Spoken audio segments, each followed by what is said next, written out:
In today's video, we are preliminarily going to be taking a pretty quick look here at the upcoming fall of 2024. I want to just dive through September, October, November, which is your meteorological fall time, the three of those months combined.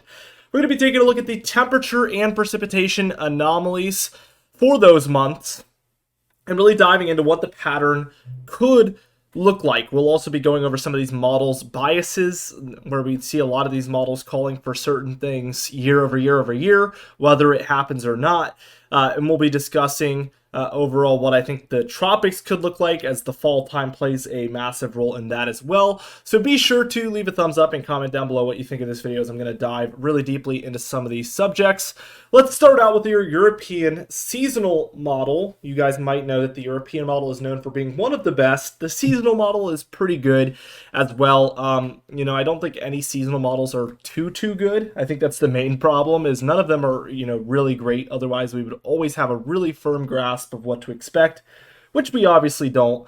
So we're going to be using the best models available to us, which aren't the best you could imagine, but they are the best available to us, I guess is a better way to put it. So for September of 2024, this European model is calling for overall some higher pressure and drier conditions across these four corner states, plain states, and rocky states, as you can see, with likely what I would interpret as tropical threats moving into the Gulf of Mexico, towards kind of the west coast of Florida here, and then up this kind of southeast corridor and up the east coast area. And that is the reasoning behind this kind of above average precipitation zone over the open water and along both the Gulf and east coasts. This should be alarming, as obviously this is just consistently above average precipitation for all of these areas impacted by the tropics. And, this is due to things that we've talked about, over the course of a pretty long while here, about 6 months, the La Nina being in place, the extremely historic, honestly, above normal temperatures that we see across the Gulf, Caribbean, and a lot of the rest of the Atlantic as well. That is all contributing to this. Let's move forward towards October. This is when tropics are typically slowing down a bit. And we do actually see below average precipitation for these areas during the month of October. Now, I think it's important to note that it would be really tough for this model to indicate that a major hurricane is going to move into the Gulf Coast during October and no others.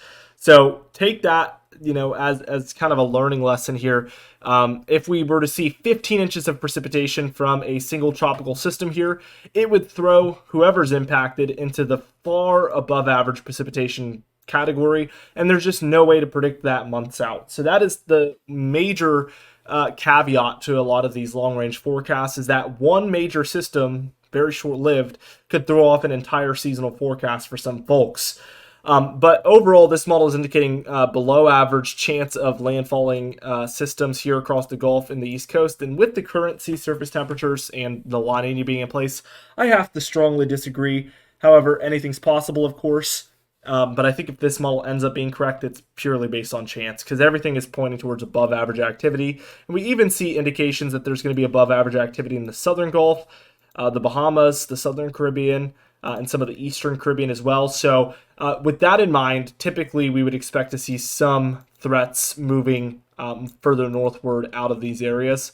So keep that in mind as well. I disagree with quite a bit here for the October forecast. Although we're mostly just looking at the models, it's not really about my opinion. It's more about what these models are showing. So let's move forward. November is when hurricane season should be almost all but said and done.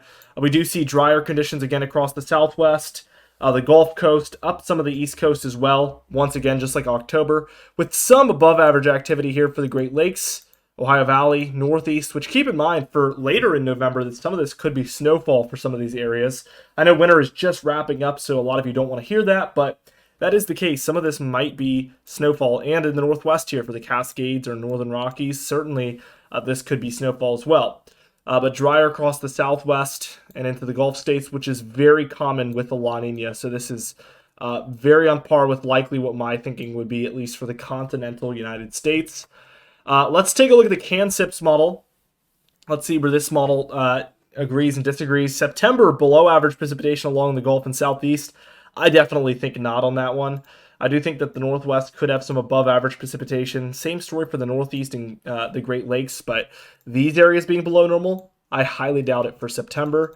October, we do see kind of like an overall above average area for the eastern states, but again, the Gulf and Southeast coasts are not those areas. I have to strongly disagree, but some above average precipitation here for the Northwest could be the case due to that La Nina. And then for November, we finally get the Gulf Coast and the Southeast in the above average precipitation category. By the time hurricane season is said and done, yeah, a little iffy here, a little sketch, guys. Let's take a look at the temperature forecast. Looking quite warm across the board here for September on the European seasonal model. We see warmth especially in the Southwest and some of the Great Lakes, Ohio Valley, and Northeast area here for September. Again, this is multiple months out, so we take everything with a grain of salt, but with the way we expect summer to go, this could be quite plausible, I would say. October 2024, Southwest into the Gulf states above normal temperatures, indicating some high pressure here, perhaps across the plains, southern plains here, somewhere like Kansas, Oklahoma, Texas. This could deflect some tropical activity from these areas, but if the high pressure is centered more towards the Southwest, I don't know if it'll do much help. But if it is centered more towards the Gulf states, like let's say here, this could really give these storms a hard time moving straight up into these areas. That could be hard to come by. Now for November here, we continue to warm, so a 3-month warm spell for these areas during the whole fall time. I doubt that would actually be the case. We could see above average temperatures overall throughout those 3 months, but to see all three featuring warm, warm, warm is quite rare, especially for that large of areas. The Canips seasonal model here, we see the Southwest and through a lot of the East here, seeing the above average temperatures for September. Let's keep going through October, and again, seeing overall warmth here for a lot of the Southwest, South Central, into a majority of the East. I think that this, is again showing some bias here. And then November, finally seeing some colder signs here in the East. This is like the first blue I've seen on the map on either of these models for the upcoming fall. I certainly think that one half of the nation, whether it's the West or the East, will be cooler. And this is kind of the problem with looking at these models a little too early, is they just have no idea what to expect, really. The tropics could be a good indication. They could have a good grasp of what to expect in, the August-September timeframe. This Canips model totally fails at that, though. We're going to need to give it a little more time. I think come July, August, these are going to get really pinpointed down, especially the August timeframe, when we're right on September and October's doorsteps. I think we'll have a much better grasp by then.